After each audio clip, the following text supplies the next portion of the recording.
So Bruno Mars, people keep forgetting that he's Filipino, and I feel it like this is Bruno Mars erasure here, and we do not stand for well, that. no, my point is to like not erase his Filipino-ness. True. And like People don't know that. you give a Filipino a mic like you just gave to me. And they start singing. And they start. Actually, I have a Filipino, half black, half Filipino friend, and he said, like, they're better at karaoke than Japanese people. Better, and they did well, like. so the thing too, it's like karaoke is like not a joke among Filipinos. So I don't really sing. But once I It's got really I serious. got 99 points for like. I don't know if it was like I Will Survive or something very sad about my life. But the thing is, I come from a Filipino family that is really bad at singing. Like the only redeeming part of my voice is my dad's side. And my dad, a white German man who had worked in the Philippines, was like always having to do karaoke for some like work retreat thing. Yeah. And he would like win a lot. Wait, you can win karaoke? Well, there's You like can win. machines that count your points, and then it says 100 points. Amazing. It always says thing. 100. Yes. Little 100 emoji. And like, if you were to give my mom a mic or other people, I mean, it's. I once was in an anthropology class at a German university, and I just like was auditing it because I was already done, and it was ethnography of the Philippines. And then I was being told that Filipinos always sing karaoke, and that every Filipino family has like a karaoke machine and sings every party. And I'm just like, not mine. Like, what is this anthropology thing? What is this? But also, it's just like the only reason I can sort of sing is my dad. But yeah, so Bruno German. Mars is Puerto Rican and Filipino. So he's just like destined to be a star then. Pretty much. But, Yeah. but somehow people, I don't know, like the fact that there's like a lot of colorism in Filipino, show business and society. So the fact that Bruno's not very, very white makes him like a less interesting kind of Filipino show star. But that guy from the Black Eyed Peas was also Filipino. Yes. What's his name? Apple the App. After Yeah, true. And he was super claimed. Like, and so everyone who's like sort of Filipino is always claimed in the Philippines. There's like different politics amongst Filipino Americans. But yeah, so Hawaii as well. It's like the largest population group, and the second language spoken is like Filipino. in Hawaii? Oh, I didn't Yeah. know that. I did not know that either. So it's like English, Filipino, and then another Filipino dialect. I mean, language, Ilocano, because that's like the biggest migrant community. But yeah, so I knew the Black Eyed Peas was one I knew, All and there's right. a really silly reason I know this is Tell me. because my sister's boyfriend, for some reason, just knows a bunch of dumb facts about the Black Eyed Peas. Why? And like knows all the members of the band, knows like all their backstories and everything. I mean, Fergie obviously, like, you know, Yeah, she's yeah. the big one, and Will.i.am too. Everyone knows, but he like knew the other two, and he knows like all their backstories and like what their role in the band is. wait, He- what was the name of the other guy? Because he had like a big thing for Standing Rock as well.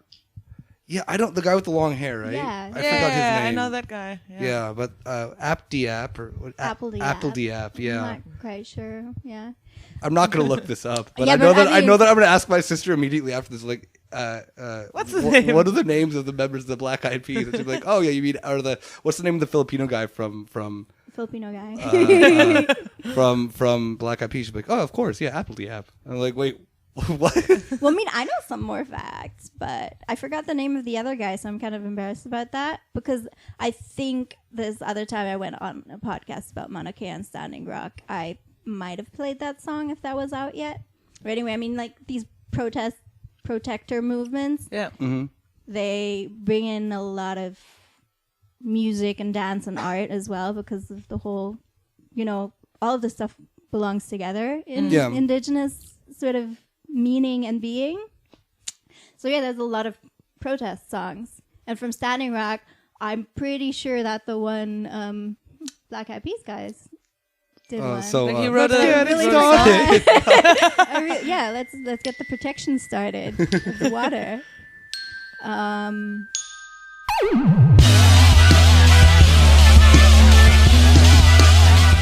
Hey everyone, welcome to your weekly Corner Späti. We're a much smaller group today because Kieran is in Ireland doing Irish things, like being sad.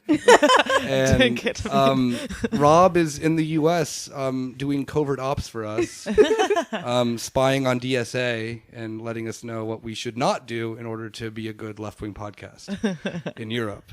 So it's myself, Nick, joined by Yulia. Hi, that's me. And we have a very special guest here to talk about Indigenous rights, I guess anti-imperialism to a degree and stuff like that. Yeah, we have Karin Louise, or at Karin is Sharing on Twitter, quite famous in Germany. Quite famous. You love her or you hate her. Yeah. Half of German Twitter is blocked. I'm sorry about that. That kind of kills my algorithm for the German tweets. That's good though, Yeah, because but you don't want to look at German Twitter. I know, no, Yeah, but you I mean don't. that's like how I don't get like journalistic sort of, requests, because I don't go viral with German stuff, and someone else picks it up, and it's just like, oh, I'm sorry. look at The this only thing. the only thing I've seen go viral in Germany is like some like white woman who's in her 60s being like, "I lived in the 60s. I can use the N-word." Oh yeah, stuff like that. Stuff like that. So I just want some clout to be able to write about stuff that I know and be paid for it, instead of seeing that the stuff that I reference with articles is suddenly copied in a bad way and translated into German. Yeah, I mean that happens. yeah, well then maybe Happens you're a in the wrong place. Oh, you mean Germany? I meant this show, but also this okay. country.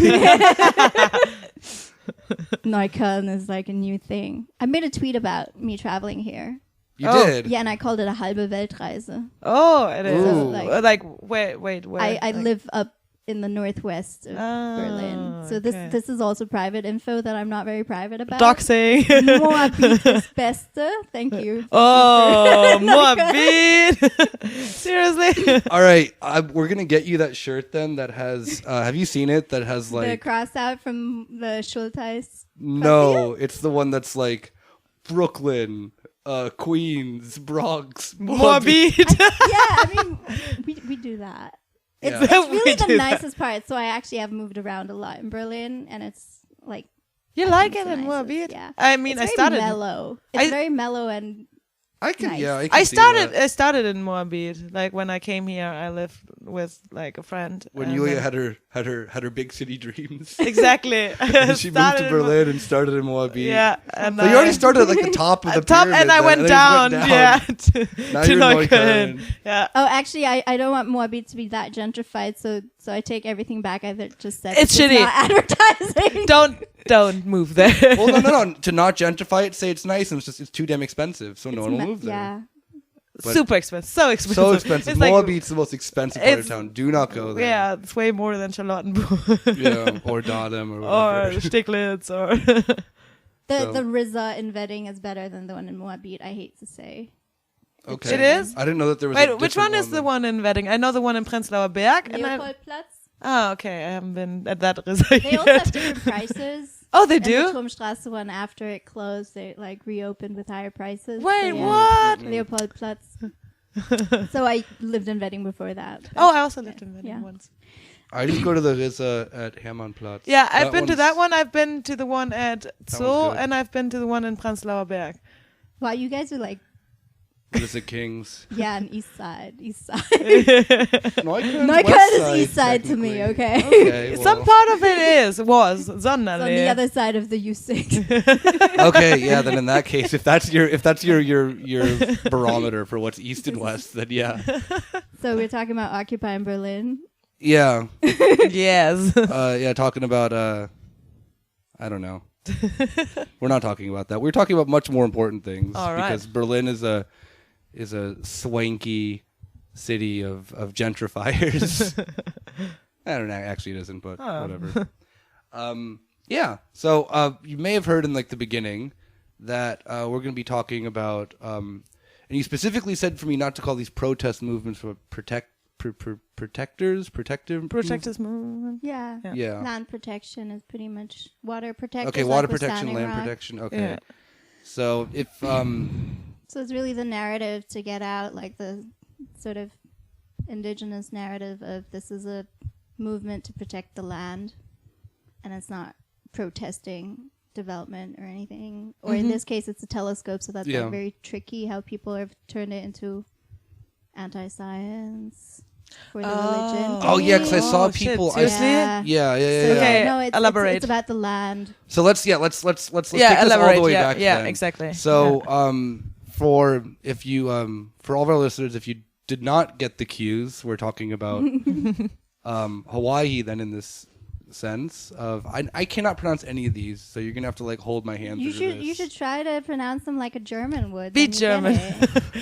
Practice your Take a German pronunciation of Hawaiian. Exactly. Okay, but I don't Okay, have wait. any What of are the you names. gonna try to say though? No, nothing. I don't. But the current movement in Hawaii that then's happening with the university's trying to put a telescope on sacred lands. Okay, so technically, like way go back. So it's a very multinational project for a extremely large telescope, is what the astronomers call it, an ELT. So I mean, it's called extremely large telescope. So this one's called the 30-meter telescope. You can tell that by the metric that it's not that U.S. American based. So it's called the TMT, and the TMT was supposed to start being built on Mauna Kea on Hawai'i Island in Hawaii in 2015, and as of right now in 2019, it has not been built yet because of the strong movement of Indigenous Hawaiians, or I mean in Hawaiian Kanaka Maoli, who have, been protecting the land. So right now, since July 15, I think, there has been sort of a base camp up on Mauna Kea. So the thing about Mauna Kea, I mean, there's a different things to say about it, so you guys gotta like ask questions which way I should go. So Mauna Kea is the highest mountain on Earth from the bottom of the sea to its peak. Okay. Oh. Which is, very interesting. Yeah.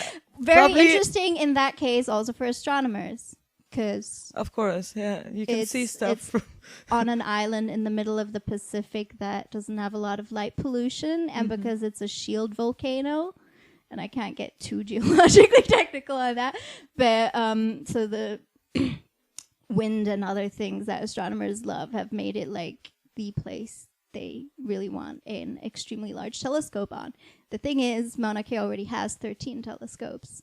Oh, see, wow. that was never like, So it's not the first one. yeah. So it's not the They first made it one. seem like that this is like the only telescope No, in but so- all of Hawaii. No, but this is the big thing too. It's like, okay, so wait, how did those other 13 get there? How did they? In the sense Just of like, why was no one protesting before? Well, because the first one came up there in like 1968, and under, the politics of the time, there was no real way to protest. So the Hawaiian language was kind of banned and forbidden, hula and things. They was just banned for 2 or so generations, and that was the time that the first telescope came up there. And the land, though, was leased from the University of Hawaii. Okay. So the University of Hawaii then just kind of leases land on there for like $1. It's like a symbolic thing. Yeah. Yeah. And then 12 other telescopes came up, and they were protested. The thing with the TMT is that it just got really loud. It got visible. And that's based on social media and the fact that in the 1970s, I'm going to go back to that later too, about another land protection movement that this is all based on. In the 1970s, there was like a resurgence of Hawaiian culture, Hawaiian cultural revival of like the language. So what you have in 2015 that you didn't have in 1968 is you have like a whole bunch of Hawaiians who are fluent in Hawaiian and who are totally into, no, you know what, we are now protesting that the U.S. occupied us in 1898. And yeah. So this is like 4 years of a movement right now based on Mauna Kea, but it's kind of based on the whole telescopes being like overruling sort of the local population, like the indigenous Hawaiian population around Mauna Kea, traces its genealogy, its ancestry back to the area.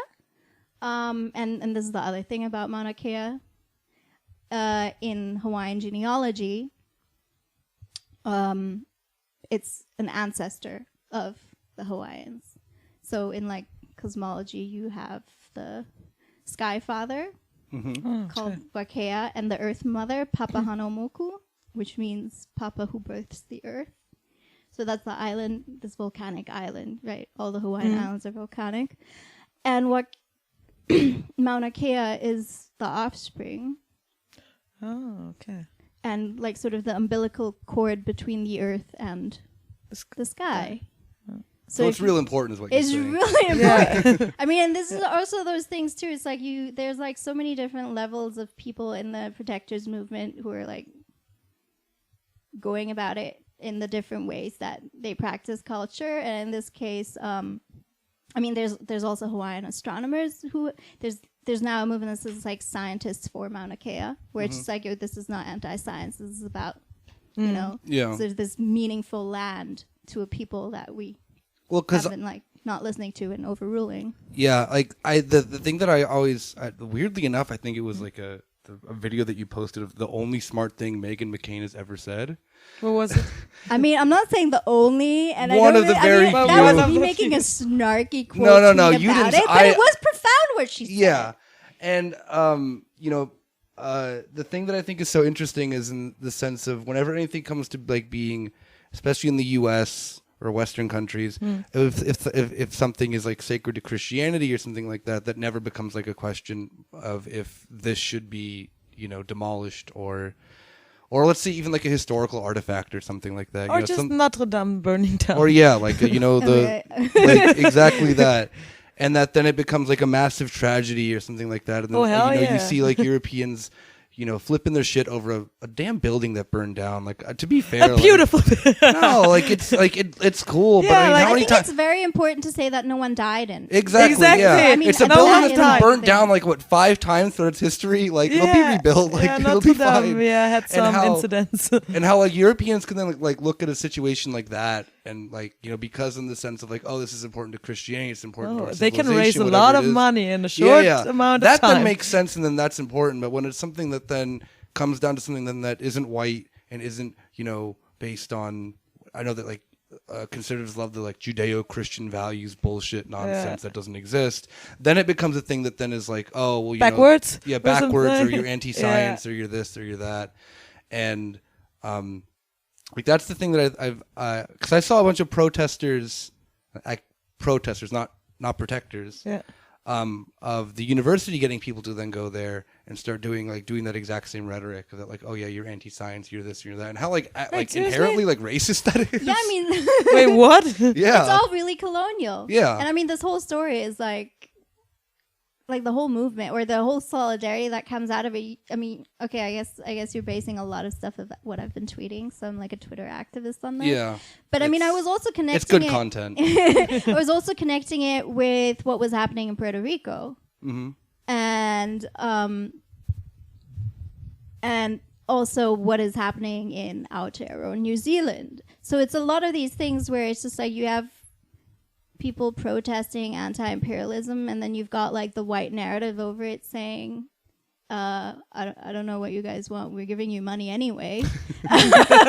Is this not good enough for you? It's just like, come on. Yeah, I mean, Puerto Rico's getting money, right? Well, no, it's there's not. also that island too in the I think it's in the Bikini Atoll or somewhere near there where the U.S. military just pretty much bought up. There's a lot of islands that are being bombed, so I can be specific about some. Depending on which one you. Oh, we're like, I mean, you just any of them you can use. But I mean, okay, so I can tie the Hawaii Puerto Rico thing back quickly, and also to even like say why I sort of feel this solidarity. It's like Puerto Rico and Hawaii and the Philippines and Guam and Cuba that got out were all taken by the U.S.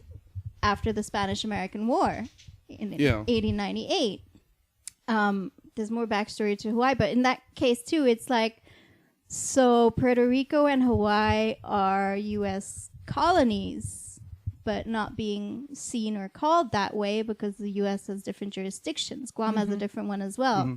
And so Guam and the Northern Marianas are pretty much just military strategic bases for the U.S. military. And now they are also, and the indigenous population in the Northern Marianas, the Chamorro, also protesting the fact that one of their pristine islands is just going to be used as a bombing target. Yeah. For the U.S. military, just testing. And I mean, so the Bikini Atoll in the Marshall Islands, atomic nuclear tests and a lot of radioactivity. And that, I mean, and it all has repercussions now. Yeah. Because, I mean, there's a population that still has generational, health problems. Plus, was it the Runit Dome in the Marshalls is also leaking? Yeah. Climate change, rising sea levels. The nuclear waste has not been kept well. But yeah, and like I think that because I remember I was reading about what's the name of the there's like the one strip of island that they're going to start bombing within like the upcoming year. Oh yes, that you just mentioned. The ones north of Guam. Yeah. Tinian and Pagan. Yeah, I can't pronounce any of these names. So that was part of the Northern Marianas, which, by the way, was once a German colony. Ooh, fun! Yay. Way to go, Germany! Got that one in too. Yeah. Okay. We made the German connection for the episode. There, we're good. We're done. Marshalls too. Marshall Islands were a German colony. Oh, were they? How did Germans get there? Yeah. How did Germans get there? There was a good sea fleet that Germans plus trade. Oh, okay. Trade. But yeah, like I think in the sense of that, whenever people mention then like, okay, weapons testing is one of the most like egregious versions of this.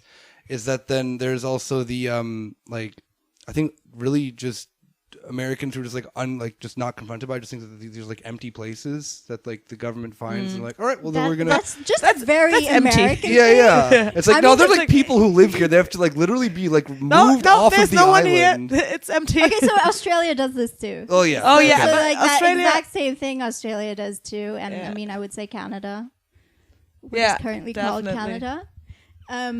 Wait, are you saying that Canada does bad things? No. So I'm going to say that Trudeau is my favorite settler colonial to make fun of because everyone loves him. Yeah, I was about to say. Your favorite colonial. No, like my favorite how can you one's say to something bad? An aside, because I mean, I pick on the It's important to say that I usually do not, compliment Meghan McCain. But Meghan McCain was on The View as she is, and I mean, doing her thing. But in this case, no. Who else is on The View? I have no idea. Okay, so I think it's like Whoopi Goldberg and Meghan McCain and others. We're making a positive case for protecting Mauna Kea. Yeah. And I guess Meghan McCain was tying it with Arizona and land protection there. She's not good about that though, which is really funny. I was so confused about it. Wait, what did but it came out really well. What did she do? Like explain. Because Meghan McCain was just talking about. I mean, because there's land protection, obviously, and things like most of Arizona's is desert. No, not just desert. Indian reservation. It's Indian reservation. It's not even owned actually by the U.S. government or by the state of Arizona. It's all either protected land or reservation. Okay, so that's why no one lives there because you can't unless you're, Nick, are you going to say that you're from Arizona? What? Are you from Arizona? Yeah, I am from Arizona. Okay, good, because I just want to say that we're going to have some Arizona input here, too. Yes. And my little coaster. I mean, that's why he had the coasters. Talked about the coasters. Oh, yeah, just, true. Like, why would he have, like, a random state as coasters? It's like, oh, yeah, I love the shape of nice. Arizona. But the thing I think is so funny is that then, like Meghan McCain mentions in the thing about indigenous rights in Arizona, I don't think that her and her dad were very good about that. Yeah, interesting. Arizona's. That's why it's so confusing. Yeah. But it was a good soundbite. It was a good soundbite, but the reality then of maybe not, I don't know, her personal politics, but the politics of her father and the people around them were, very bad. And I don't know, like it's a very hard topic to, because I remember now, she was mentioning Havasupai Falls, which is like a very because nice... of the Beyonce video, Because of the Beyonce think. video Wait, what? thing. Yeah, so there's Havasupai Falls is a part of the Grand Canyon. It's really nice. It's really pretty. If you even want to go like camping there or backpacking, you have to get permission from... I know. Yeah, from the Havasupai tribe who lives there. Exactly, Very normal yeah. thing. Yeah. Like, don't you have to do that in general when you go down there, like in the Grand Canyon? Yeah, because that's all like people live in the Grand Yeah, Canyon, exactly. Yeah. Okay. But so she was using that example about then how like, oh yeah, they should have the right to decide this and that and that. Da, da, da, da. However, like a lot of the land on the Grand Canyon, which is reservation land, was being billed by Republicans in the state of Arizona, which her father at the time of living was a Senator. Yeah, senator I'm of sorry. the state. Arizona Republicans were petitioning to use that land for uranium mining. What? Yes. Seriously? Yeah, so we get back to that tie. Yeah, so weapons and that whole thing. Wow. So the reason the U.S. can do a lot of this stuff, and Australia and Canada, is that there's a lot of land that is actually native land that can be used for storing nuclear waste or testing nuclear weapons. Or, in the Marshall Islands, it's like, oh, you've got these islands so far away from anyone, but people live here. Well, we're going to test this stuff anyway. There was different islands that were relocated and different islands that were not informed to have different results, They weren't right? informed? Yeah, there was fallout that went to some islands, and it was very purposeful. I think even actually on the Bikini Atoll, some Japanese sailors died.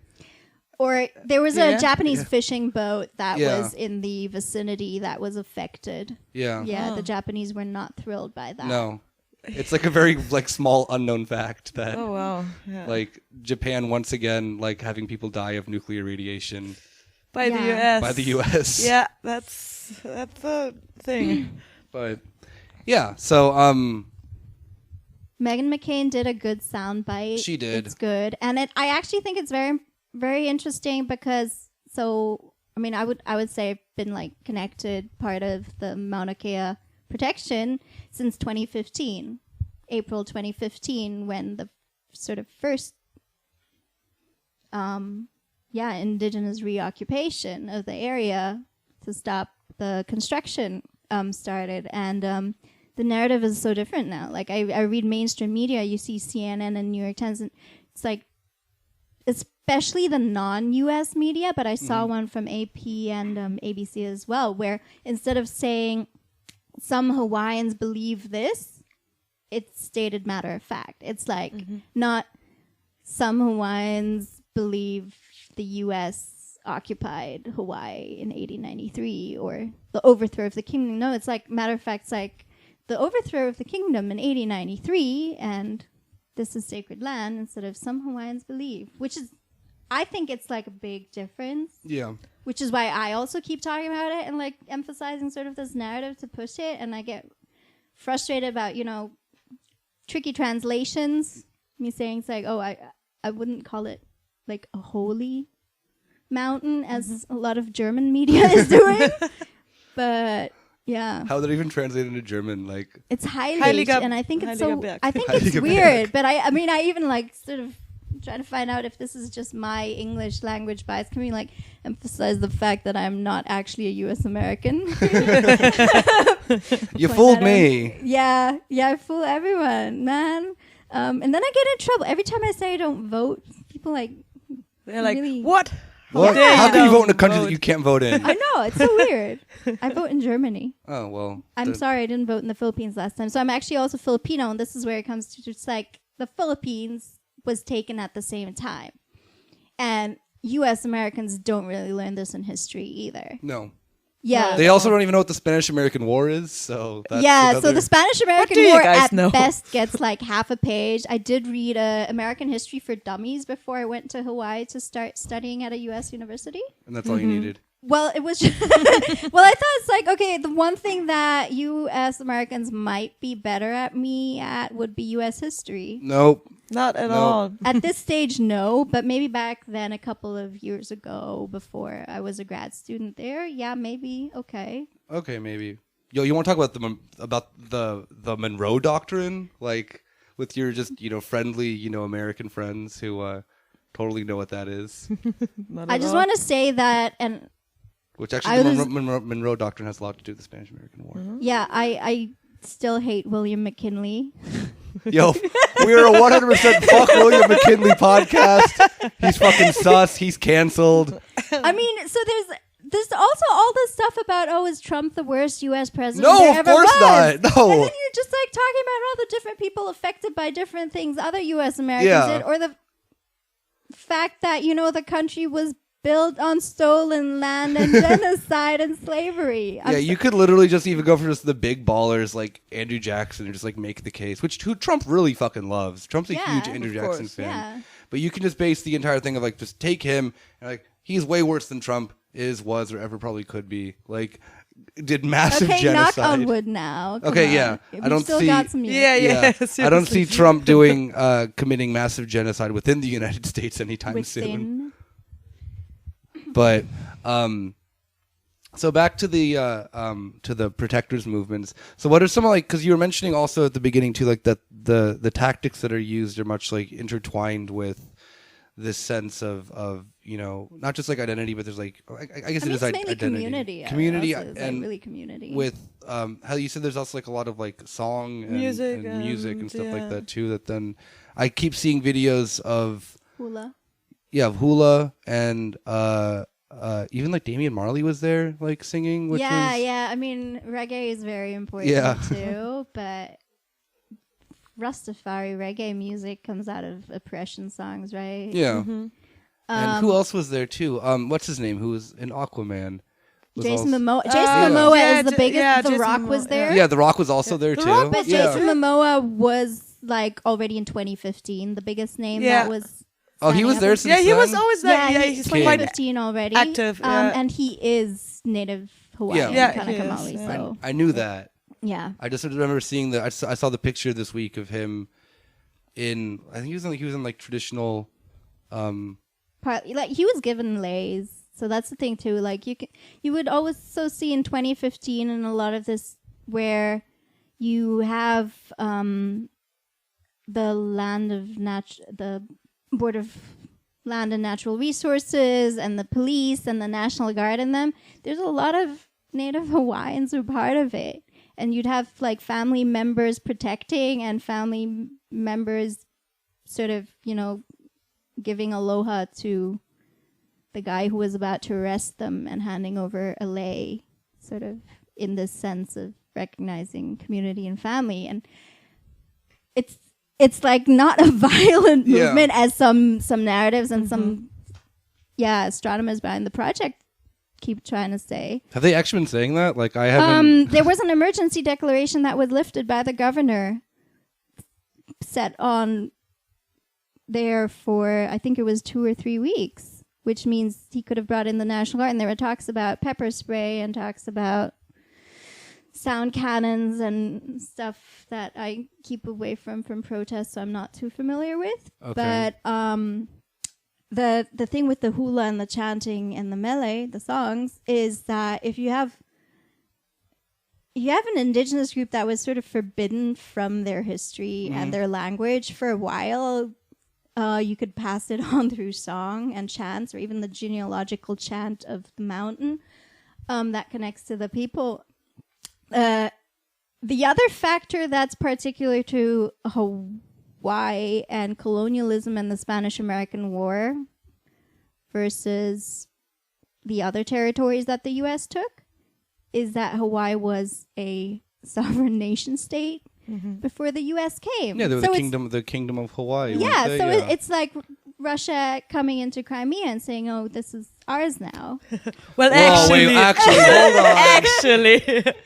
This is like, so anyway, the thing is like, it's not the same narrative as on the continental territory of the USA, where the US sprung out of taking the territory. It was a sovereign nation state where the head of state was overthrown. For pineapples. Pineapples came later. It was like sugar. Oh, okay, sugar plantations. The pineapples came later. So it was I did not know that. I always sugar businessman who overthrew the queen. And because it was a nation state that was, I guess, sort of on political terms like Switzerland, the Queen believed, and it did work until McKinley, that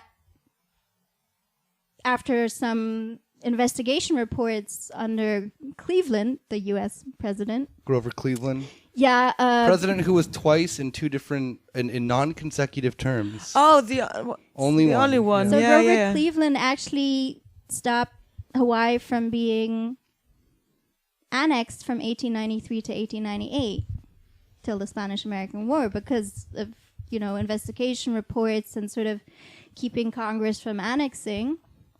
And so there's that one particularity where, so you have a sovereign nation state, and guess what? The population had about 100% literacy rate.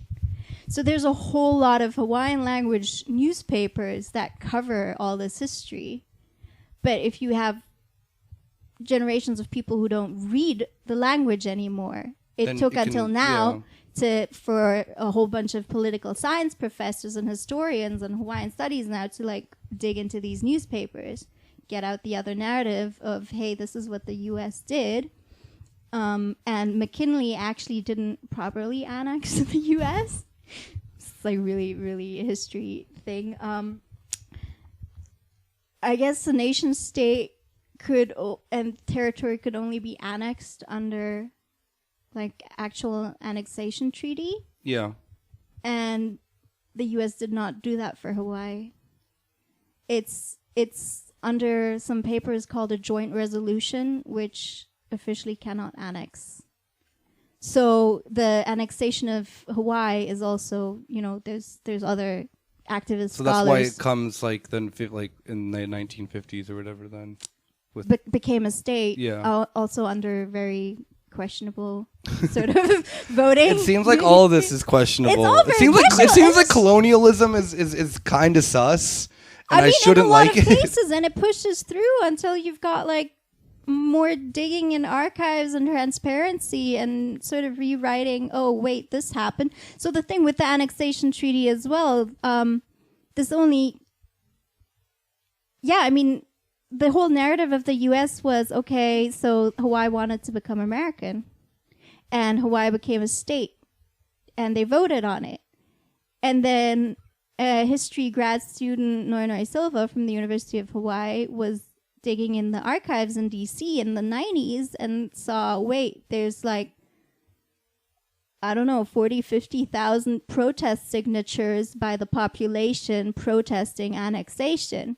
And the U.S. made it sound like, this was... Everyone wanted it. And so ever since then, too, it's these petitions called the Kue petitions, which are protest petitions, were found. The whole narrative of decolonizing Hawaii has changed since then, too. Where before that, a lot of the narrative was around federal recognition along the lines of being Native American tribe, which is very questionable considering this history that I just gave. You kind of you go from being a sovereign nation to then that of a 50th state. That's very right. And so even the statehood plebiscite was around the time of when the UN was looking through, which colonial territories still exist, and decolonizing and independence movements. That's when the U.S. was we got to make this a state. And emphasis too, Pearl Harbor, which is on the island of Oahu, which is where Honolulu is at, was attacked when Hawaii was not a U.S. state. Yeah. But there's different views on the perception of U.S. territory and the U.S. being under attack at the time. And that was deep in the time when people weren't allowed to speak Hawaiian. And the thing that brought also back Hawaiian and this revival is also part of this land protection. So in the 60s, 70s, one of the 8 main islands of Hawaii, Kaho'olawe, was also being used as a bombing range by the U.S. Navy. An entire Hawaiian island. Okay, right? And so that brought out one of the first protection movements. And I'm going to get a bit specific into another Hawaiian concept, which is what this all revolves around. So I'm going to do it. It's called Aloha Aina. So we've got Aloha, which greeting or love. And in this sense,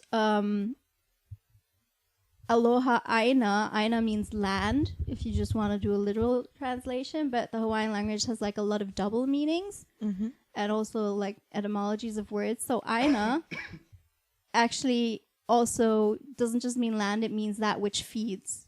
So the word I means to eat. Okay.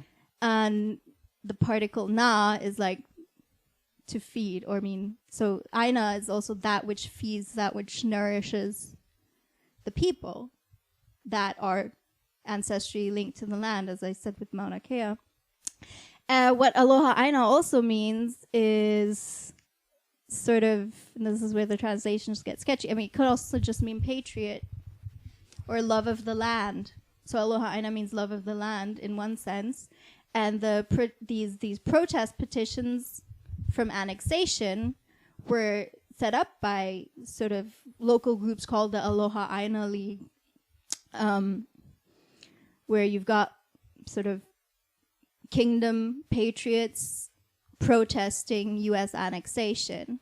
And then you've got these land protection movements later on in the 60s, 70s, all basing it back on this and saying we are Aloha Aina. So the protectors are Aloha Aina and acting in Aloha So you're Aina. saying they're nationalists and they should be canceled. Stop. We're not getting onto those German terms. I am now anti-Deutsch after hearing this. Yep. So We are now an anti-Deutsch This is podcast. where this is if I get like 1 minute with anti-Deutsch where I mean, why would I actually? But I would walk away because they get angry at me. do they actually get angry at you about this stuff or what? Like, sort of. I mean, seriously? like try to explain indigenous sovereignty to true. anti-Deutsch Yeah. who have no conceptualization of colonialism or refuse to have one. Wait, do anti-Deutsch support Rojava? No. They don't. Oh, okay. Not There's so many that are illogical. So Yeah. Okay. Yeah. But it's not like it's not a major topic for them, you know?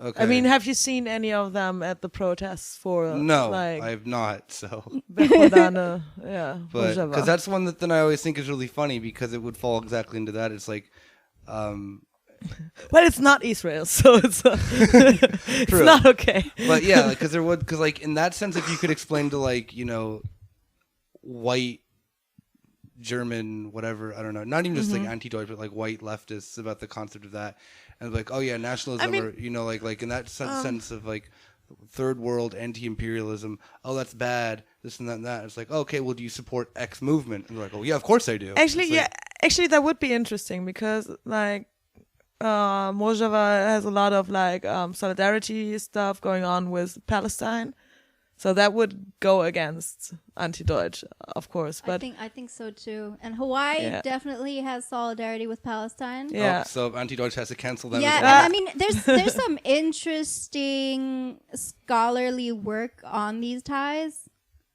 and especially now where you've got Native American, First Nations, Native Hawaiian scholars bringing out these political science narratives.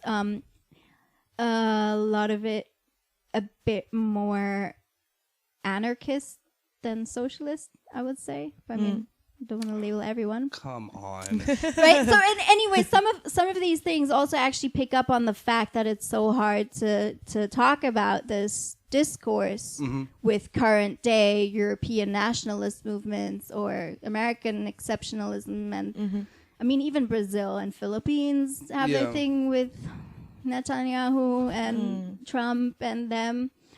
You mean Bolsonaro? No, I'm talking about Israel. Oh, you're not going to Israel. Sorry. Because you said you No, I said, said, you I said meant Brazil. Philippines Yeah. and Brazil and Israel Oh, okay, and sorry. US and Russia. All right. They All of all them. are very chummy with each other right now. Hell yeah, we they can like are make an best emphasis friends. how the Philippines was not chummy under Obama because Duterte was not cool with he didn't like it. Obama. But now- suddenly his anti-imperialism dissipated under Trump. Of course, they're buddies. Wait, was Duterte an anti-imperialist? Well, he sometimes still like makes these Only when it fits his aside narrative. comments.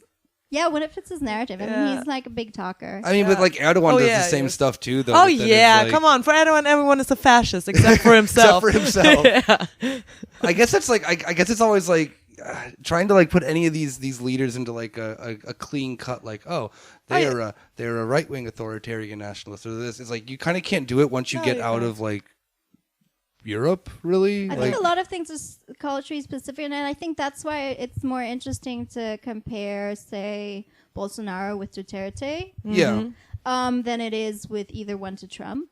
Because definitely. The post-colonial nation state and the fact that it's actually sort of a war on the own nation's poor than it is on this whole idea of and at least in Brazil, and I don't know nearly enough about the Philippines to talk about it, but like within Brazil it's very much an internal product still of old colonialism that you see with very just it's racialized too. I mean, it's like a similar thing in that sense. There's very racialized hierarchies, elimination of the poor who also happen to be black.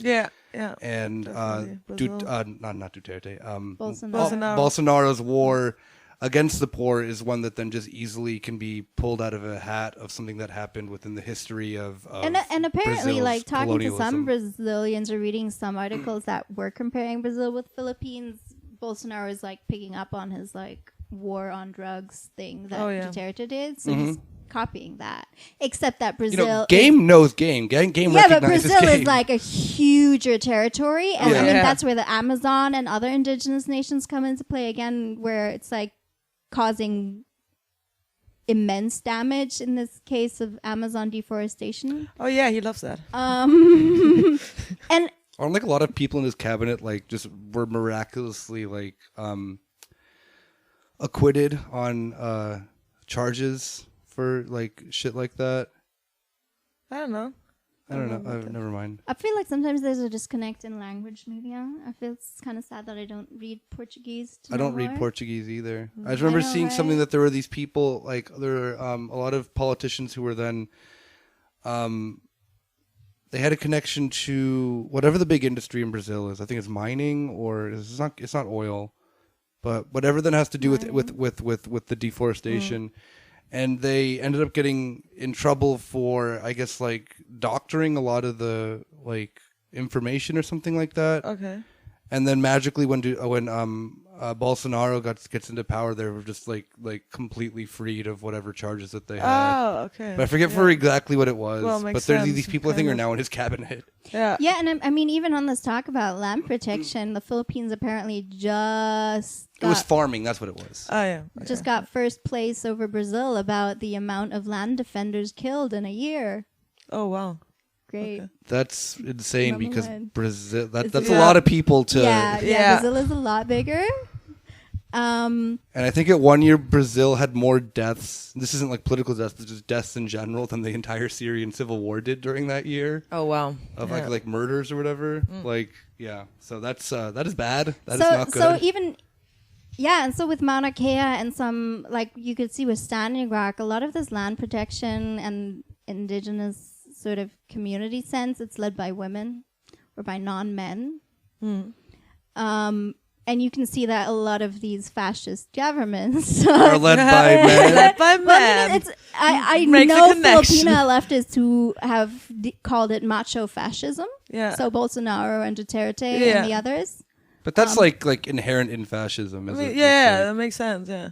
And so sort of inherent in like indigenous leadership is like a lot of women, and sort of also just, talking about the land that births the earth mother that births the land. So it's not done in a patriarchal view of the world then from its inception already. So it's probably harder to then, it's probably easier than to maintain that in a non-patriarchal hierarchy, right? Like, yeah, we're like more in this sort of holistic sense of Yeah. just including these different aspects, or knowing that, women are the caretakers of the family and having a role in making decisions for these things, and that the land also sort of feeds and nourishes the family.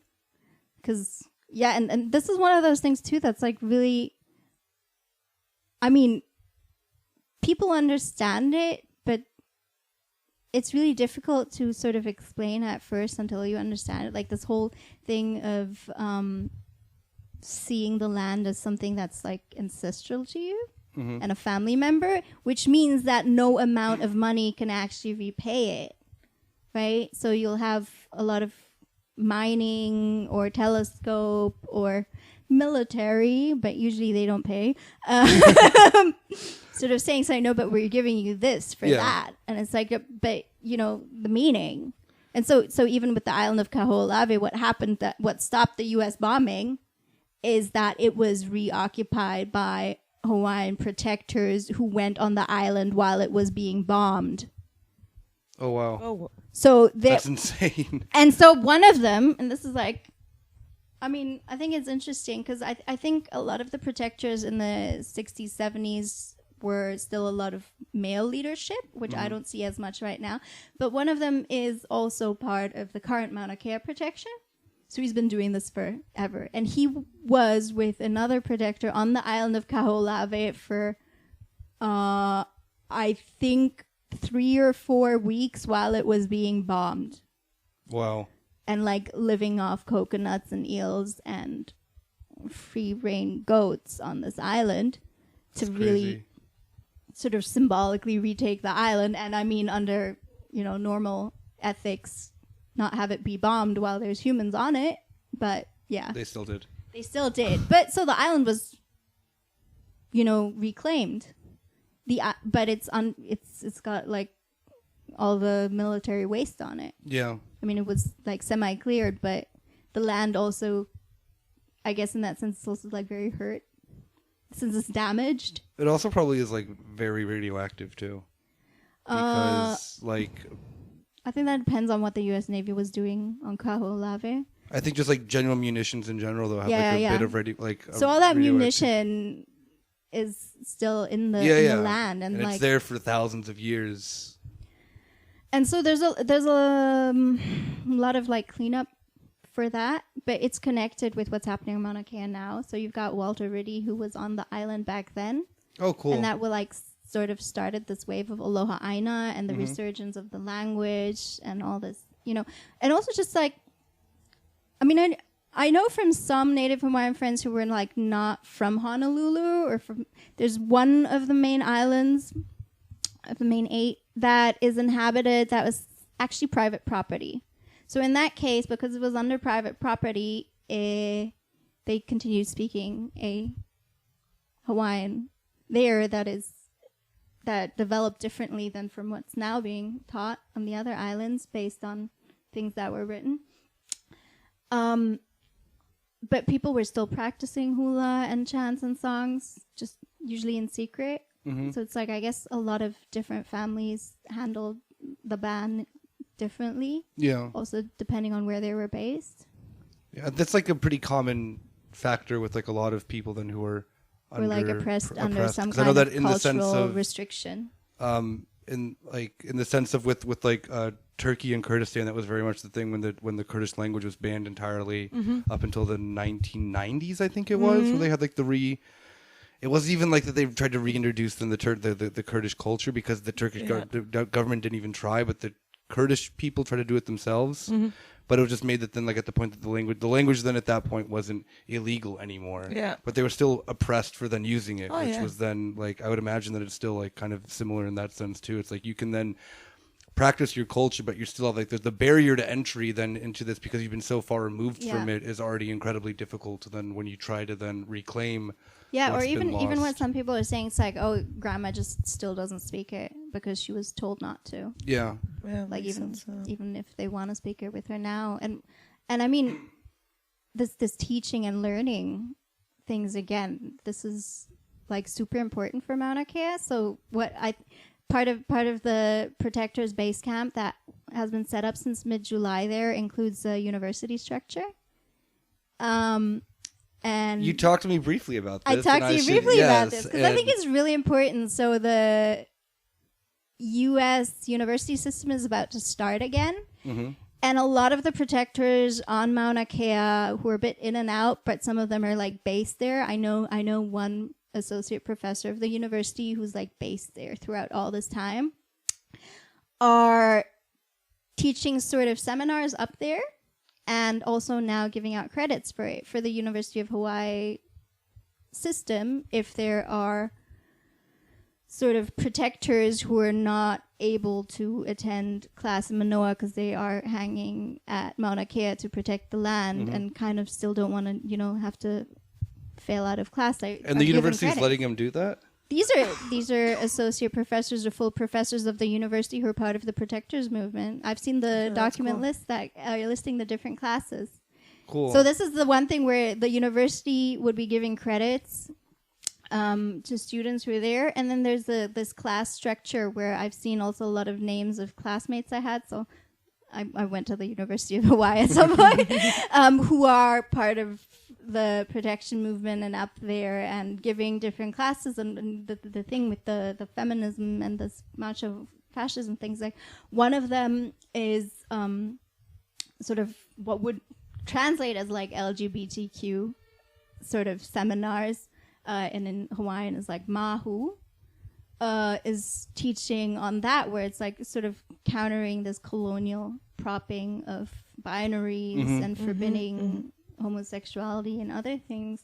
One of the other big leaders of the movement is Kumuhina, who's a mahu leader, and she like wrote this song that's pretty much the anthem of the movement, Kuhaheo, and it's like really intense. It's like a 5-minute Hawaiian song that has sort of on Mauna Kea and in the solidarity rallies throughout the U.S. continent and in other islands of Hawaii, is like this song that connects, and because of the double entendres in Hawaiian words and in song meanings, a lot of protest songs from 1898 and throughout are being connect. resurfaced. Exactly, where it's like, okay, these lyrics are talking about rocks and flowers, but actually it means the people and the protests against the U.S. papers and things like that. That's another one of the songs that was about the overthrow of the Queen.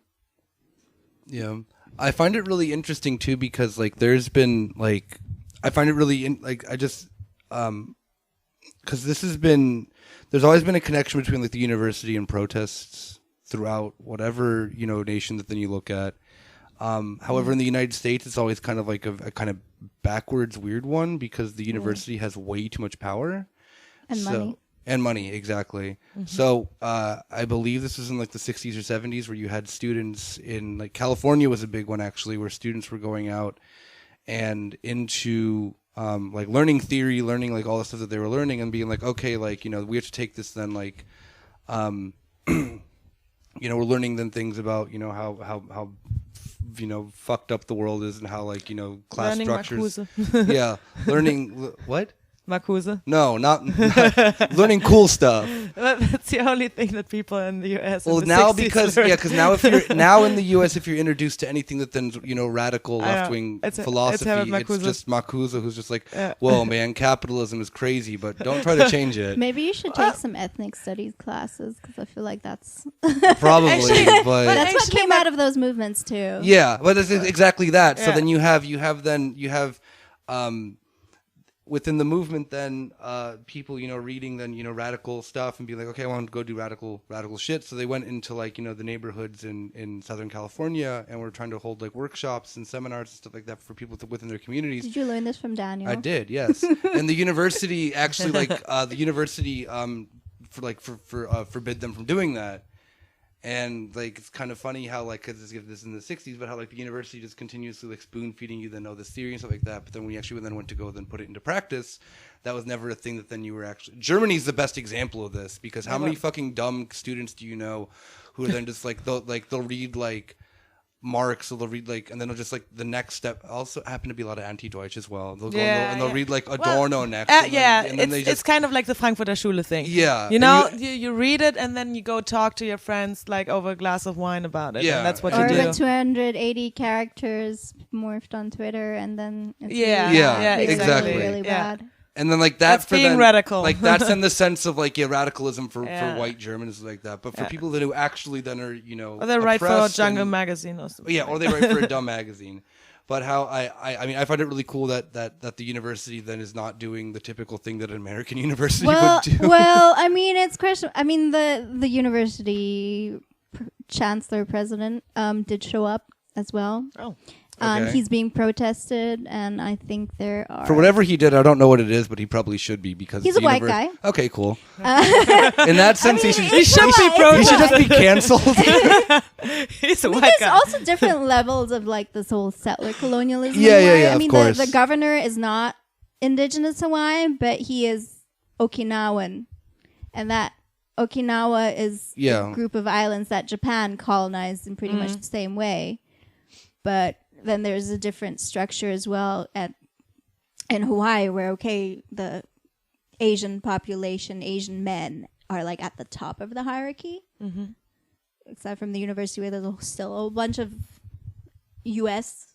Americans. Yeah, they just get shipped over to then take like administrative positions and stuff like that. Yeah, so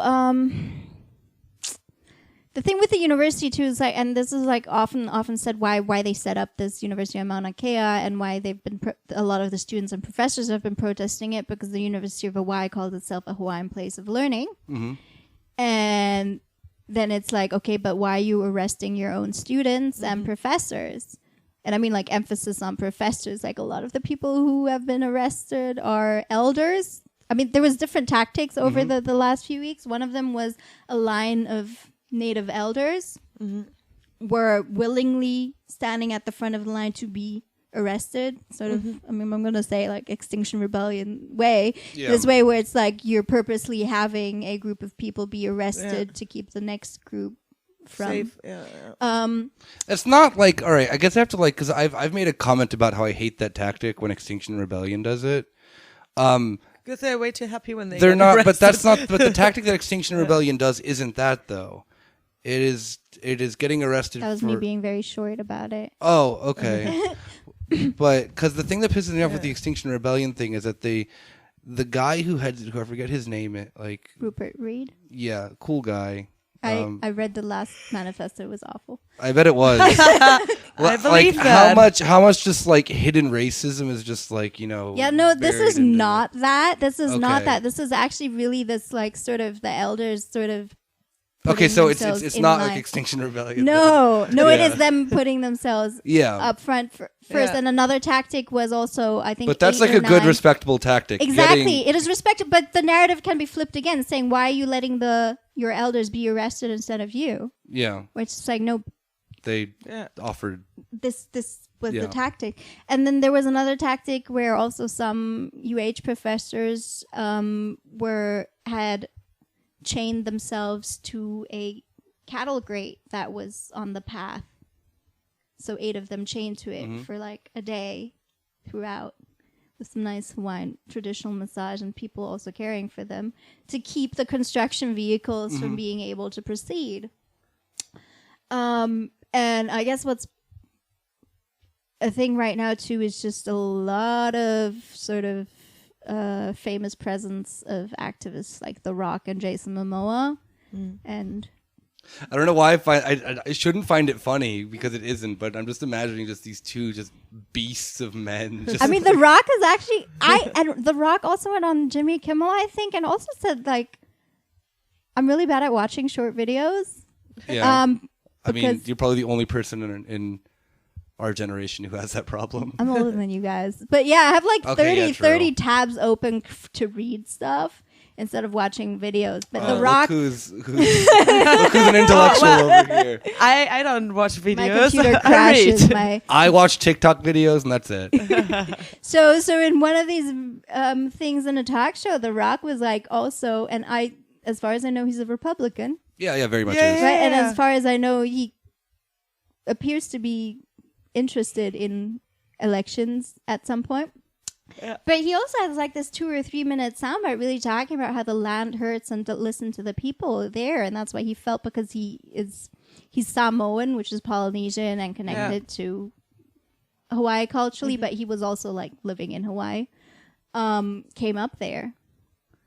Jason Momoa is Native Hawaiian. Then there's a connection with reggae, and also one of my friends on Twitter making a call out. So can anyone bring a Palestine flag? Because we still need one. And other flags of other groups have been waving there. And also been a lot of, retweets and connections and signs and all that from especially New Zealand, Aotearoa New Zealand, because Maori peoples in New Zealand have a very... So you're saying this is some true internationalism going Yeah, on. it's totally... Indigenous internationalism is really great. I mean... And so what I was saying too, it's like there's some scholars who are making a big deal, and it's like how do we bring out this discourse without white scholars trying to take it apart as, ethno-nationalist European stuff. Just don't let Germans get a hold of it. And I mean, in that case too, it's like I get really frustrated about anti-Deutsch in general, but I also get frustrated at them kind of selling themselves as anarchists. That is really false labeling. Nothing says being an anarchist like calling the cops on people. Oh, so, yeah. I mean, I know that we'll go into this probably with a guest who is more public about it. I block people when I talk about it. Yeah, no, not like, I mean, because there are like, I mean, I feel that like, too, that this like anti-Deutsch also like is a very bizarre thing of like Germans telling Jewish people how to think. Oh, yeah, and I mean, this is a thing too about, it's like, I know there's native Hawaiian astronomers who are for the project. I know it's not my place to tell them that. Yeah. I don't think that they're right. No, it's like, no, I respect what you're saying and we'll keep out of this conversation at this moment. Yeah. And Germans are generally not that good at that. What I do have an opinion about everything. Oh my god! What I do think is interesting, because based on the whole overthrow of the kingdom and generally Germans not being all that pro-American, typically, there is a lot of support for Hawaiian sovereignty from Germans and other Europeans because of this sense of not being like the direct American colonizer.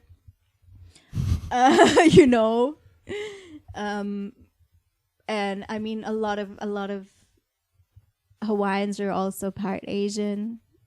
A lot of different sort of aspects of seeing life. I mean, I'm Filipino and German, so that's why I sometimes don't get along too well with Germans, because I like have different perspectives of things, and a lot of this stuff comes together in Hawaii, where you have a lot of different people living there. Mm-hmm. And the thing too is, it's just like, how about listening more to what Hawaiians have been saying about this land, because hey, I'm pretty sure that the Marshallese were also saying, like, I don't think it's good to be digging that hole and putting that nuclear waste in here because of the water. Yeah. Okay. No, overruled. Here's money. Yeah. Here's some money for you. That's pretty bad. Buy you some water. You can buy yourself some bottled water. Some bottled water.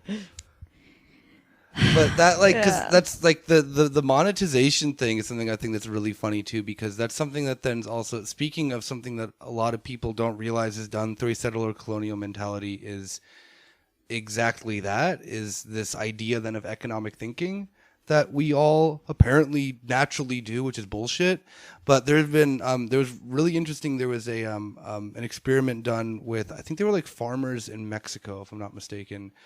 And they were given either the opportunity to, I think like it was pretty much a thing of like either like collectively farm their land for less money or whatever, or they'd be given then like $1 for then every, I don't know, it was a weird, very weird neoliberal means tested sort of thing of trying to see how people value money and stuff like that. And they just did not understand it. They're like, why wouldn't I farm with the people who live around me so we can all like do, we can all be productive together. We can all kind of split our stuff, like, be, helpful with one another, instead of then try to like, me keep this land, only do it, how Western farming is done, and they just could not fathom it. And they're like, why would you have me pick between the two? Like, that's really stupid. And economists were like, can you believe this? This is just irrational behavior. I can't really fathom economists either. I mean, I don't. No, because all of it's typically just, it is literally just white old men telling you why,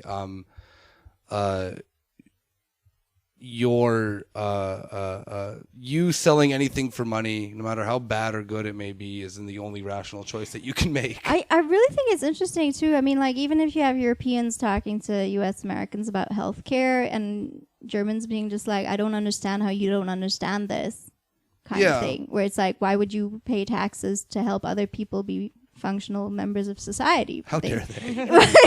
and to me too, it's like these different levels of how intense some I don't know, like colonization mindset of money has been. And so the thing too in like New Zealand right now with the movement is the Maori are protecting land there that is supposed to become housing development, but that has a lot of cultural significance to them, which I guess in this case should remain empty so that it can be accessed for the communities.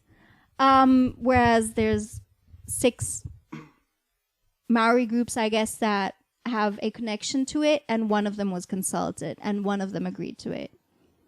And so it's sort of this... That's typically how it works on all these things, because I was like Standing Rock was a similar thing as well. Yes. Yeah. Or like the different paperwork that says one thing and legitimizes this thing that others did not agree with. Same as with the telescope sort of thing. It's like, oh, we did consult with a Hawaiian person. Yo, my Hawaiian friends said that we could do this, so it's cool, guys. It's all right? very sad on Twitter and social media. You'll see the really bad narrative of some of the people pushing for the project, where it's really just like, oh, that one friend I have.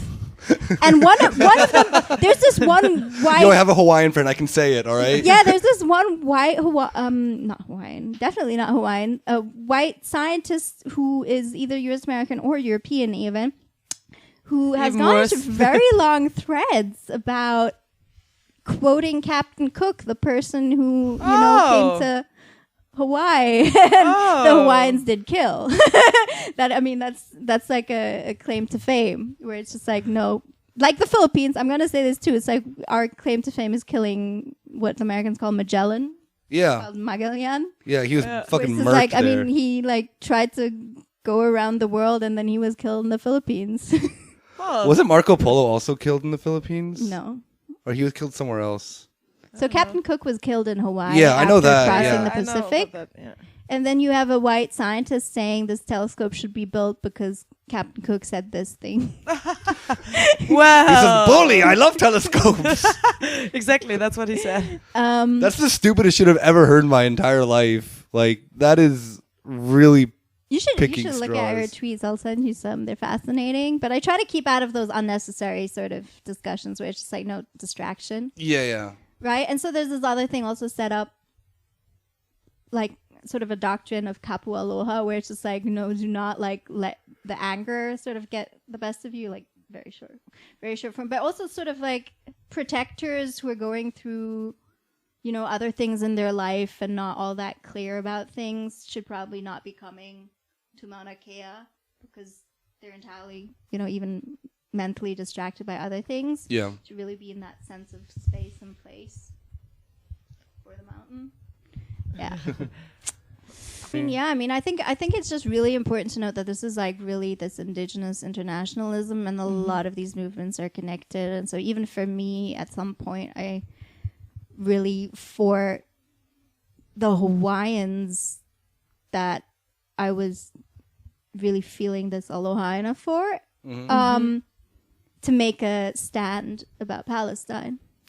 That is actually, that's very and that's fascinating. what Germans find conflicting, where it's just like, I don't understand how that makes sense, and to everyone else it like totally makes sense. Like there's all this solidarity there. Actually, I find that kind of interesting, and I like ask myself like how, like it's awesome to see that it works that well in this kind of like internationalist way, Yeah, It's but like how Germans don't even like flags in general. Yeah, they don't like anything. So you're especially not allowed to bring some kind of indigenous Mapuche flag or anything, which is also, I think, waving up there at Mauna Kea. And especially in the Pacific, the connections too. So, I mean, with that different history to Native Americans, there's a lot of connection with Pacific indigenous groups, and the French and the Americans and New Zealand have colonies under different terminology.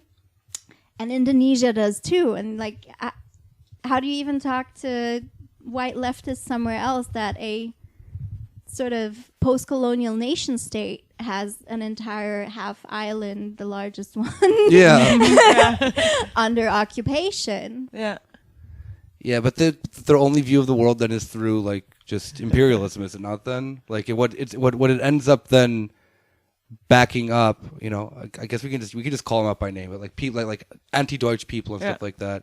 The view of the world only is then through Western nation states, and anything that then, I guess, because they can't think outside of it, they end up becoming really imperialistic. Yeah. So, like, they're, I mean, yo, anti-Deutsch are the real fascists. No, but Whoa. like it is. Here we go. It does become like really problematic though for not even just anti-Deutsch, but for a lot of Germans in the sense that then like, hey, like there's a different worldview than just the European nation. Wait, what there is? I mean, obviously, that's why I can't really connect in these spheres a lot because. You know, I'm not a white German either, so I can like tell when they're being really, really racist, and they don't care about the fact that they're being really, really racist. Well, they never cared.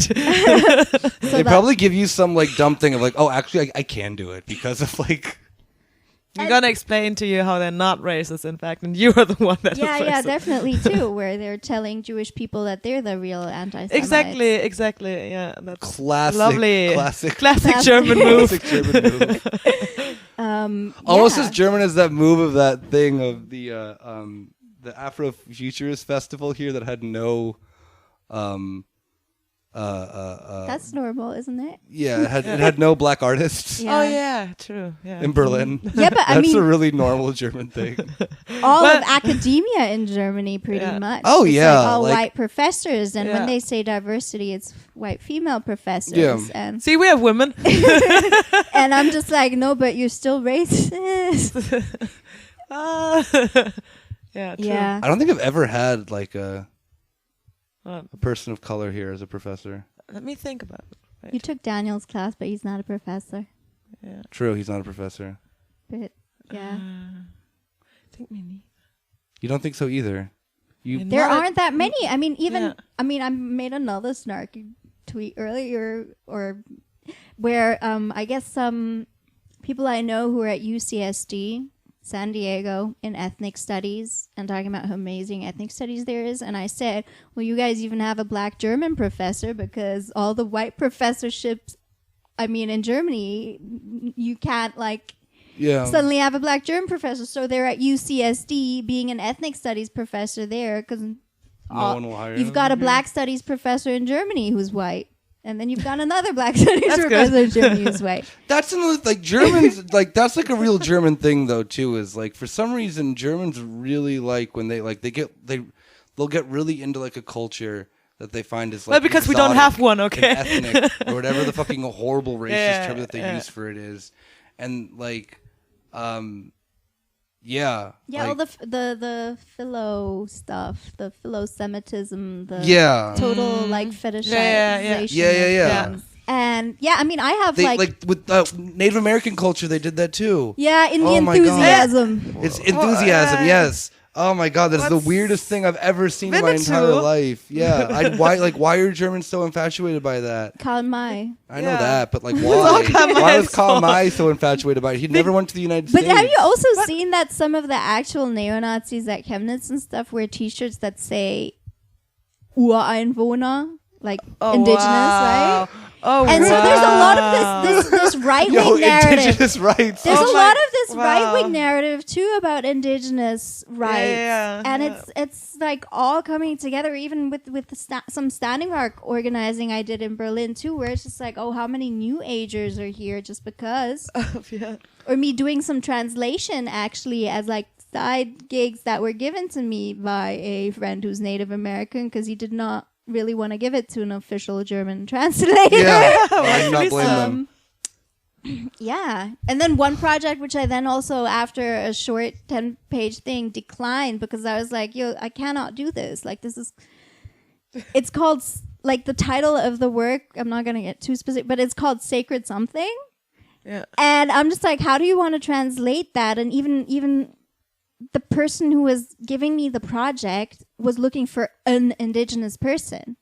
And this book is like specifically about a certain region in the United States of America where it's like you can't just give that to someone from a different tribe and say it's like, okay, now it's legit.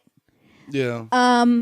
Especially like some of the geography that was in the narrative too, where it's just like someone in Arizona is not going to have the same thing as in Maine. Mm-hmm. Yeah. And that's pretty much what that person was thinking.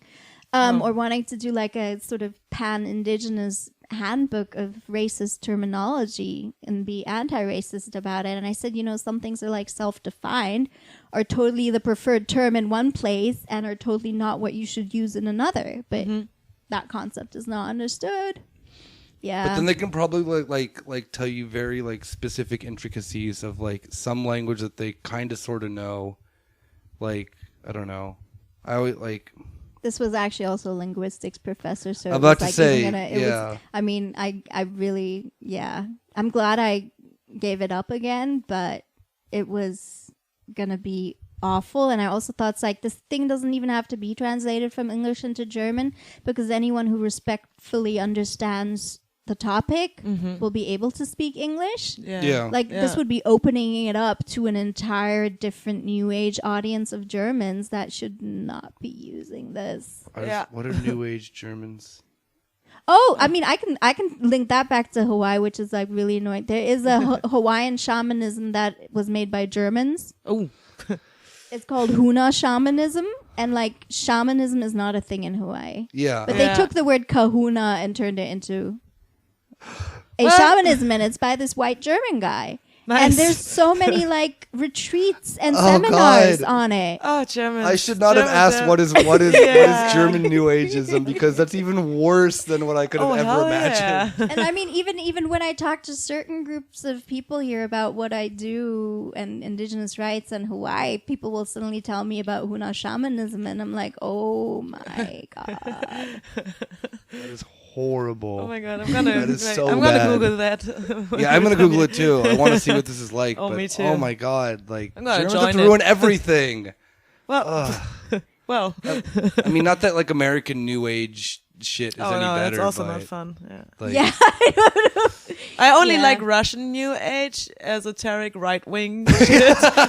Like eco-fascism or something like that. Oh gosh, eco-fascists as well, man. All this stuff comes together. Yeah, I know. You've got the New Age, you've got the land protection, you've got the climate change. That is true. And everyone just comes together and picks what they want out of it and makes it something awful. Make it something nice, like the Anastasia-Bewegung. Oh yeah.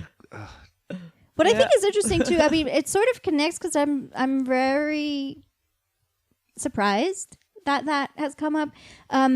All the lignite mining has destroyed entire German villages. And I also found out that some of my ancestors are from a German village that no longer exists because of coal mining. Oh. Which is sort of like interesting in this, Indigenous studies, Hawaiian concept thing of land. But as a German doesn't really mean much anymore. Because here with the coal mining in Germany, they have been tearing down 400-year-old churches. Yeah. Right? Yeah. Suddenly that church did not mean anything. Or that it was Notre Dame. just like relocate it. But 400-year-old structures don't really exist that much in that state in the U.S. No, true. Like if you tell an American about, this building is old, they think it's like 80 years. It's an old building. True, yeah. I think the oldest building in Phoenix is like maybe 120 years old. Yeah. And when I found that out, I was like, showed... damn, that's really old. But there are like still a lot of Indigenous structures too that are just not seen as such as of importance. And I mean, I think it's really great that there's 2 Native American women in Congress, especially the one from New Mexico, who is sort of bringing all these topics that were just ignored before, especially like missing and murdered Indigenous women. Mm-hmm. But they are also getting criticized by Indigenous scholars and activists because of not keeping in solidarity with Palestine, because of going on these trips with Congress members to visit Israel and stuff.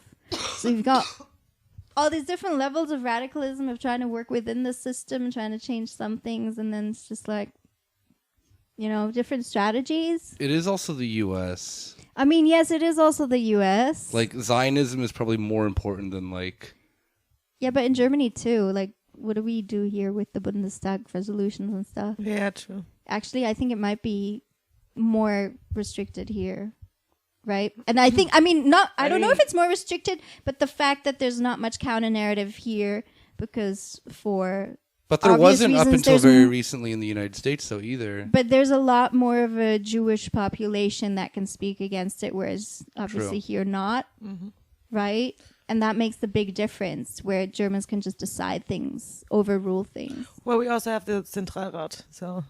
But they're also known for being very... But like even just in numbers of population or in percentage of how big there is an anti-Zionist Jewish left in the U.S. versus elsewhere. Yeah, so at least there's like a counter to that. How do we get to that one now? I don't know. Germany.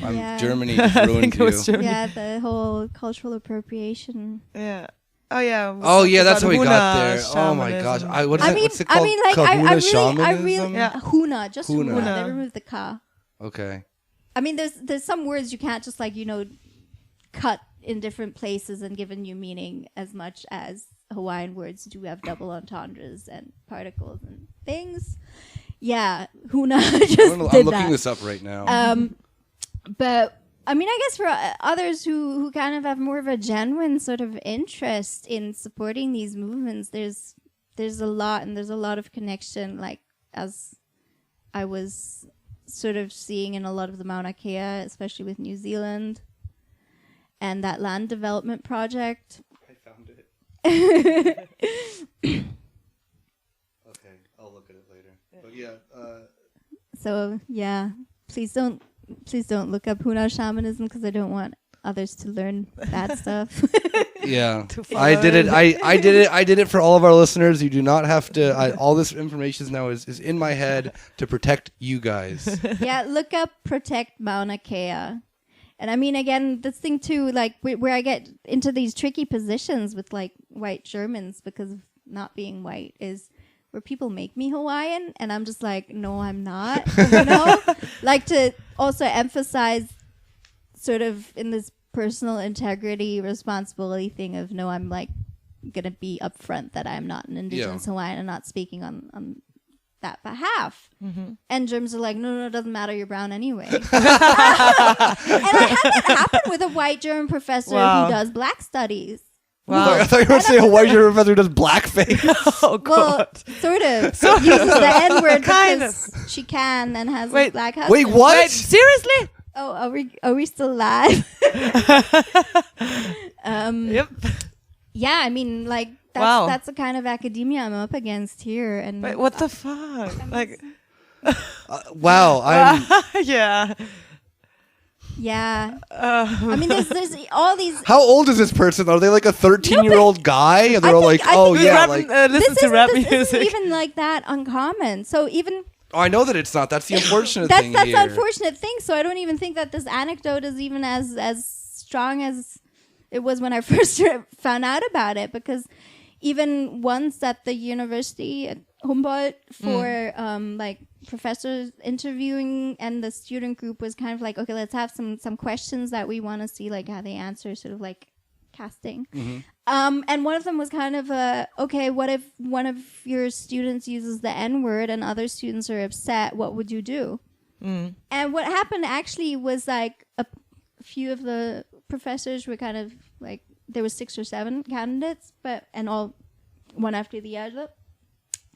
And with one professor, a white woman, you didn't even have to ask her that because she just did it in her presentation in the first place. And it was about, I guess, white women's sex tourism in the Caribbean. Yeah. And about whipping a man. And she just does that. And then you're just like, oh, well, there goes our question.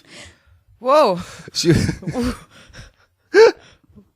Oh my God, that is so fucking... Yeah, that's Germany. That's so German. Oh my God. I thought, like, did she like misunderstand the question? Was it like, oh wait, you want me to do this? Like, is it a show and tell or what? This was like, first they had their presentation and then they had the Q&A stuff. Yeah. Yeah. So she did that in the presentation, so that in the Q&A it was like, oh, well, that Guess was we don't shit. I guess we don't have to ask that. But then also I was suddenly like with a bunch of white students where I'm the one who's like sort of trying to bring up that this was not cool, and maybe 2 or 3 others bringing this up, and then 1 or 2 white students saying, oh, that was my favorite professor ever in my history of studying Cool. here. I really want this person to get the job. And I'm like, that's great. I actually have the write-up of that from like an anti-racism thing online, so I can send you the link where I have this whole Please scenario do. described. Yeah. Because I'm a snitch like that when it comes to racism and stuff. Good. Yeah. Corner Späti motto is obviously snitch on all Snitch your on friends. racists. Snitch on your racist friends. Yeah. Not my friends. Yeah. Yeah. But yeah, so it's kind of tricky. I Yeah. kind of I'm like trying to push through with it for, I guess, bringing out the story. I mean, okay, so my PhD is connected to Mauna Kea. Okay. And that's cool. kind of like me in 2015 getting connected with outreach and sort of writing some statements and, disseminating them. That I got to the topic. But when I was living in Hawaii before that, I had a different topic. I was in West Papua and Papua New Guinea and nation state and all that. So I got the theory of the nationalism and colonialism. But yeah, it's like I was, in that sense, a student who just came in and was like, no, you should probably not be touching this Hawaiian topics right now. Yeah. And the connection to Papua New Guinea is that I lived there as a kid and other connections. So there's sort of this positionality that is important in decolonial sort of studies. Yeah, that was University of Hawaii. So it depends on the department and the professors. And I got that. 2 white guys on my committee, and they were great. But I wouldn't do that in Germany. Oh, no. Like, you didn't use the N-word enough. Man. Yep. I guess on that note, we'll wrap it up then. Does that sound good for everyone? Yeah. Okay. Is there anything you want to shout out? I mean, I know that you said to look Go up for it. Mauna Kea, but like any other specific things? Like, obviously, follow you on Twitter at Karin is sharing. Yeah, with an I, because I'm German. Yeah. So K-A. I just really want people to look into this and listen to there's so much material coming out now actually by Native Hawaiians. So I think it's good that media has been reaching out and not just like writing up their own stuff and without fact checking or anything. So there's a lot of pieces from professors of political science and astronomy and other natural sciences who are like bringing out the story of the significance of Mauna Kea. And I guess also, the connections to the other colonialisms like Puerto Rico. I mean, especially with climate change. Mm-hmm. Yeah. Puerto Rico and Guam. You've got the nuclear attacks on Guam too. I mean, the nuclear threats, let's say that. It's a game. It's a game for some presidents. And New Zealand, Aotearoa, New Zealand. So a lot of these connections really start looking into the anti-colonialism and the significance for indigenous peoples, I guess, to as well climate change, which I didn't get into this much, but I have to write like a climate justice thing for 2 days from now. Oh, yes. Well, then, damn, we should have like gone more about that. But it's fine. You can read it. Yeah. Yeah. Thank you for having me. Oh, thank you for Mahalo. coming. Yeah, definitely. I learned a lot. I saw you posting a lot about this, and I knew nothing. I knew literally nothing about this before maybe 2 weeks ago, 3 weeks ago, when you were just like either posting about anti-Deutsch and how shit they are. I have like a lot of brands on Twitter. I feel like I'm also like on a voices, like a climate voices of color list. So I feel like sometimes when people follow me for one thing, they're a bit confused about the other things, but Like, that's what how it is. Yeah, but I said, I saw you post a lot about this, so I thought it would be good Thank for you to for come reaching on. out to me, and I'm very, very selective right now where I say yes. So Well, I we're really, so I special. really thought the story should come out, and I thought that I mean, you supported my tweets, So Yeah. support the story. Support Mauna Kea. Yeah, Yeah. that's mine. Awesome. End. Well, then we'll see you guys next week then. And yeah, have a great week, and be safe in the hot weather, I guess. I don't know. Yulia, do you have anything to say? No, You've been I'm very fine. quiet. I learned a lot. Yeah. Yeah, I because, learned a lot too. I was really, listening. That's why I was Yeah, quiet. I really I like the episodes where I can sit and like listen and learn, because Listen and learn. I feel I have to be too on top of things with other things, because too many jokes are going and I have to navigate the room differently. Last week was an absolute mess for that reason. Oh, hell yeah. But it was still funny. But it was fun. But yeah, awesome. See you guys next week. Okay, Bye-bye. bye. Take care. Bye.